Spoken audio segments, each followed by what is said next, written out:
Game na ba? Hello! Again, here again. This is Tasio Orchids Farming. Ayan, Sunday ngayon. Medyo naglilibang-libang tayo at nagbibideo.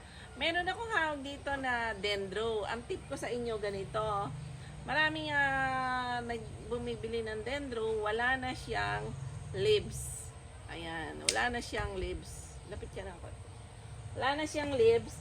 Pero, mayroon siyang roots. Buhay pa siya. Ayan, yan yung difference. Kailangan, kaya ako nandito ngayon, naglilibang tayo, kinukuha natin yung mga El Nino kasi noon, so nawalan sila ng dahon yung iba, and then ngayon nag-ulan, so rainy season na ngayon, so nagagawa tayo ng mga activities dito sa farm. Ayan, ito may roots, look, roots, ayan, malapit ba?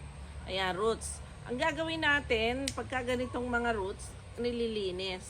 So, inaalis yung mga deads, mga dry, and then, ayan, ganyan. So, ang gagawin natin, ganito. Ayan, oh, may roots. Walang dahon, pero buhay. Matigas ang cane niya. Okay? So, come here. Ayan. Lapit mo ng konti. Ayan, pakita mo yung ginagawa natin. Ganyan po ang gagawin natin itong kikis. Ang ibig sabihin, dito susupling ang kikis, dito susupling. Ito isang puno lang, mas marami siyang lilitaw na suhe. O, di ba? Tanggalin nyo yung roots na ganon. Ayan, isagad lang dito. Ayan, ganyan ang ginagawa natin. So, lilinisin nyo yung puno, aalisin nyo yung roots. Ayan, katulad ng mga ginagawa ko dito, ayan, inaalis ang roots.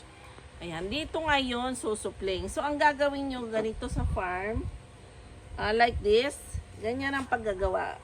Ihihileran yung ganyan.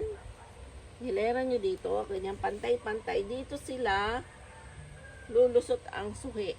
At saka sa body nila. Ayan, ganyan po ang gawin mo.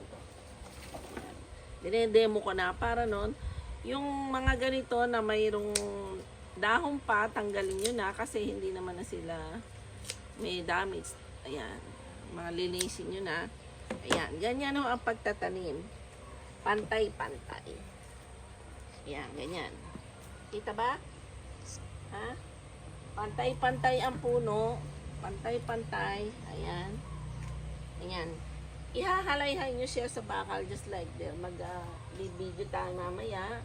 Ayan, pantay-pantay ang gawin ninyo. Kailangan sunod-sunod. Okay? And then, dito sila susulpot ang suhi. Maraming suhi. And then, dito. Ayan. Okay, natuto kayo sa ating small vlog. Tayo habang hindi inaantok. Ayan, bawal matulog. Kailangan mag-garden para tayo ay hindi laging naka-exercise. Ayan, this is it. This is Tasio Orchids Farming. How and what to do with our dendro with no with no leaves. Ayan. Mahiling mag-extra itong mga katabi ko eh. Ayan, no leaves. What to do and how. Ayan. Dendro kikis, paano magka-kikis. Okay, this is it. This is Tasio Orchids Farming here in San Antonio, Nueva Ecija.